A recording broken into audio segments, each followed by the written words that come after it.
Começa agora o programa Transição, a visão espírita para um novo tempo. Hoje temos a alegria de receber mais uma vez Sueli Caldas Schubert. Bem-vinda, Sueli. Muito obrigada. Eu também desejo a todos os telespectadores bem-vindos a nos ouvir e assistir.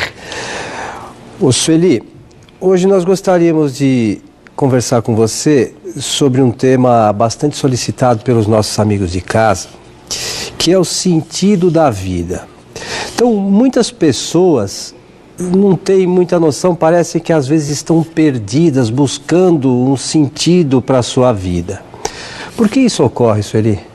Nós podemos dizer que são milhões e milhões de pessoas que não têm essa noção, que buscam um sentido para a vida que elas estão tendo aqui na Terra. E, na verdade, essas pessoas podem estar levando a vida de tal forma automatizada, maquinalmente, que elas não enxergam esse sentido, não percebem esse significado da vida e vão fazendo as coisas de uma forma muito rotineira. É o que nós dizemos que as pessoas estão adormecidas. Elas ainda não despertaram para uma realidade que é a da sua própria condição de espírito. Nós, através da doutrina espírita, compreendemos que somos espíritos imortais, que nós estamos reencarnados num corpo físico, numa experiência transitória, aqui no plano terreno. Mas como essas pessoas ou não admitem, ou nunca ouviram falar, ou não se importam com isso, essas pessoas vão tendo um tipo de vida que não lhes traz um aprendizado e um enriquecimento espiritual, um enriquecimento cultural muitas vezes, porque é aquela rotina, aquela vida que a pessoa viu os familiares adultos, e ela viu isso em criança, vivenciando, vai seguir o mesmo caminho, raros saem dessa rotina, dessa caminhada. Portanto, a doutrina espírita vai nos mostrar qual é esse verdadeiro significado da vida. Você acredita que essas pessoas, nessas condições, elas se preocupam mais com a vida física? Seria isso? Se preocupam muito mais com a vida física. Se nós olharmos, é praticamente quase a totalidade da humanidade. A preocupação é a vida física. E nós sabemos que hoje, nesse momento que nós estamos vivendo, a preocupação das pessoas é com o físico, com o corpo físico. Felizmente, né? Isso está sendo, assim, um endeusamento do corpo físico, como se a vida fosse só isso. E às vezes se diz mesmo, a vida é uma só. Com essa ideia de que a vida é uma só, é claro que a pessoa vai querer aproveitar a vida do corpo físico, porque extinto o corpo físico, acabou tudo. Entretanto, esquecem da alma.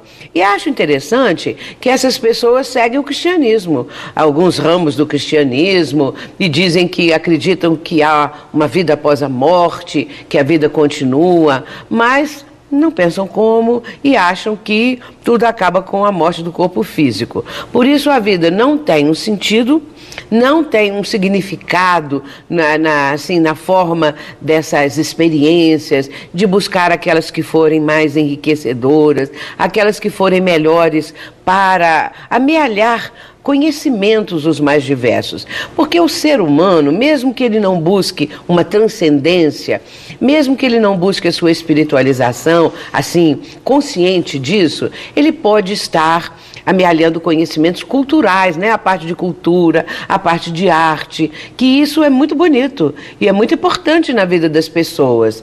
Mas, de maneira geral, fica-se como se diz lá em Minas, não sei se dizem em São Paulo, no resto do Brasil, o ramerrão da vida rotineira, não é? E com isso, é sempre assim, aquela coisa que já acostumaram e não se lembram de fazer por outro caminho, de começar uma mudança.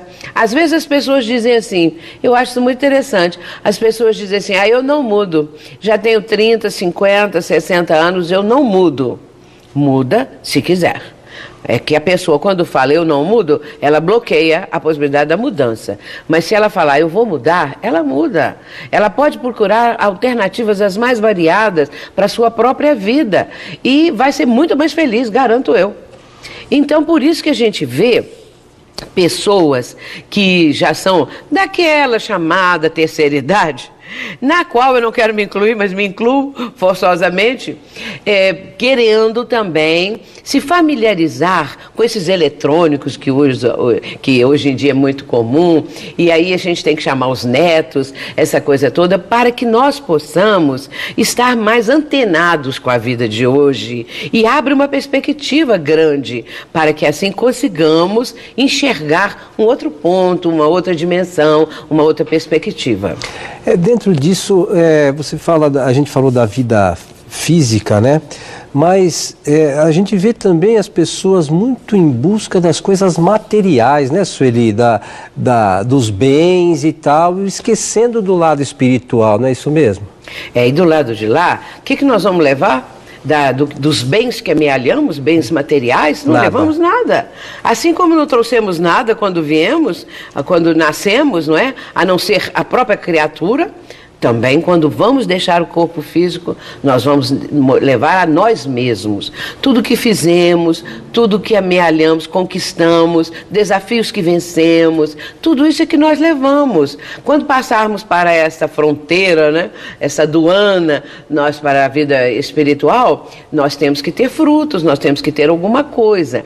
As pessoas precisam entender que nós somos viajores das eras, né? Nós viajamos através dos tempos, no processo evolutivo. E isso é muito bonito, porque não podemos achar que Deus deu às criaturas, aos seus filhos, uma única vida, na qual a maioria não é feliz, na qual não há perspectiva alguma, e com isso seria, então, aquela vida tão bitolada. Quando a doutrina espírita começa a esclarecer esses pontos todos, a pessoa vai sentir, ela vai perceber que há um horizonte novo, muito amplo e muito belo. Você falou de Deus, então a gente pode dizer que isso significa, por exemplo, que a vontade de Deus expressa a vontade particular de cada ser? Você diria que a vontade de Deus é expressada em particular para cada pessoa? Nós temos que entender que Deus instituiu as leis. Existem as leis que regem o universo. São leis eternas, são leis divinas, são leis que regulam tudo o que existe no universo. São as leis que sustentam os astros, as galáxias, tanto quanto sustentam a vida terrena, tanto quanto sustenta a nossa vida de espíritos imortais. Mas, de maneira geral, as pessoas estão limitando muito a própria potência divina, a própria condição de entendermos Deus. Basta dizer que as pessoas imaginam que Deus é a suprema bondade, o supremo amor. Como o supremo amor e a suprema bondade podem criar um ser como o diabo, como Satanás? O bom pode criar o ruim, o belo pode criar o feio, o amor pode criar o ódio. Então não tem como se explicar isso. Deus não criou filhos para serem demônios, para serem diabos, para serem Satanás, para a eternidade afora, porque seria um contrassenso e um paradoxo a suprema bondade criar a suprema maldade, o supremo amor criar o ódio. O que acontece então? Deus cria os filhos, como está na questão 76 de O Livro dos Espíritos. Os espíritos são os seres inteligentes da criação. E na questão 115 de O Livro dos Espíritos, de Allan Kardec, todos os espíritos são criados iguais, simples e ignorantes. Nós começamos do marco zero. E a partir daí vamos dar nossas caminhadas, não é? Vamos dar os nossos passos no sentido de progredir. Este espírito criado por Deus, que está ainda no começo de uma trajetória, ele ignora tudo, ele é simples, ele vai começar. Mas ele tem atributos, ele tem a inteligência, ele tem a consciência, ele tem o livre-arbítrio, ele tem a vontade, que são atributos com os quais Deus dotou os seus filhos. E, de posse disso tudo, que são as potencialidades, o ser humano começa a sua caminhada, desde lá do homem primitivo. O dia que descobriu o fogo, né? Uma grande descoberta, a partir daí que aquele ser humano vai se aprimorando, mas não numa única existência. Ele vem e volta, no nascer e renascer. As religiões, as grandes religiões orientais falam isso. Aceitam a reencarnação porque é a única forma de você entender Deus, entender a justiça divina. Deus nos criou para um processo evolutivo. Um dia chegaremos a sermos deuses. Quando Jesus disse assim, vós sois deuses, ele estava assinalando o futuro da raça humana. Ele estava evidenciando ali, mostrando qual é o futuro da raça humana. Um dia chegaremos a ser deuses. Deuses em letra minúscula, né? Em ponto menor, porque Deus, a inteligência suprema, é o Senhor do universo e de todos nós. Então é isso. Eu podia ficar falando muito sobre isso. Mas, então, quer dizer, às vezes as pessoas, quando estão passando um momento difícil, acham que Deus esqueceu delas. Quer dizer, não há privilégios, ninguém foi deixado para trás, todo mundo tem a sua caminhada, é isso? Tem o seu crescimento, depende do empenho, como é que é isso? Está inserido nas leis divinas, todos os seres humanos. Nós estamos inseridos, não é? A lei divina, ela está em nós. Há uma questão em O Livro dos Espíritos que eu considero uma das mais importantes de todos os conhecimentos que a doutrina nos apresenta. É a questão 621, quando Allan Kardec faz uma pergunta, a pergunta é notável, porque denota uma reflexão muito profunda. Porque qual de nós ia fazer uma pergunta dessa? Aonde está escrita a lei divina? Como você poderia imaginar uma pergunta dessa? Quando Kardec pergunta, ele mostra a grandeza do seu espírito. Aonde está escrita a lei divina? Porque ele já sabia a resposta. E os espíritos disseram, na consciência. Portanto, a lei divina, ela é inerente em nós, ela está em nós. E é isso que nos dá o senso de justiça, porque ninguém gosta de ser injustiçado, todo mundo quer ter justiça. Isso é que nos dá o desejo de ser amado. Há uma busca incessante do melhor. Kardec fala isso lá em O Evangelho segundo o Espiritismo, no capítulo 25, no item 2. Kardec vai falar que o ser humano, o espírito, tem uma busca incessante do melhor. E não é isso? Você vê desde aquele homem das cavernas procurando o melhor, até os dias de hoje. Todo mundo quer melhorar, aprimorar, buscar algo que traga felicidade. Mas essa felicidade não é a felicidade do corpo físico, não é a felicidade da matéria, é a felicidade do espírito, uma felicidade imortal, tal qual o espírito é.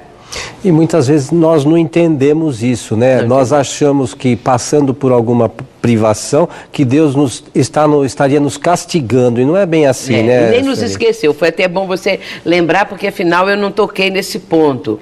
Deus não nos esqueceu, ninguém está esquecido, como também ninguém é injustiçado, ninguém é marginalizado, ninguém é premiado.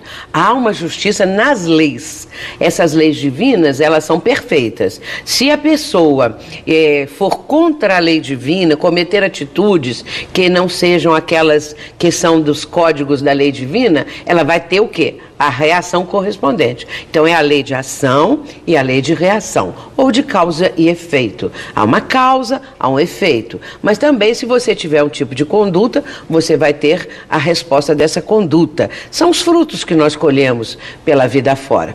Portanto, todos nós estamos dentro desse contexto universal. E a justiça divina é imanente, transcendente, perfeita, alcança todos os seus filhos com equidade.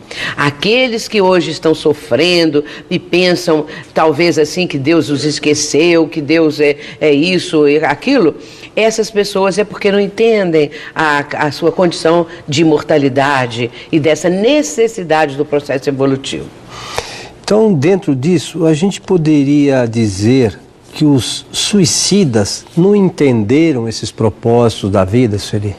E de modo geral, podemos dizer isso. Por quê? A pessoa que põe termo à própria vida, como diz aí um livro que eu acho também muito interessante, vou citar, As Cerimônias da Destruição. Não é um livro espírita.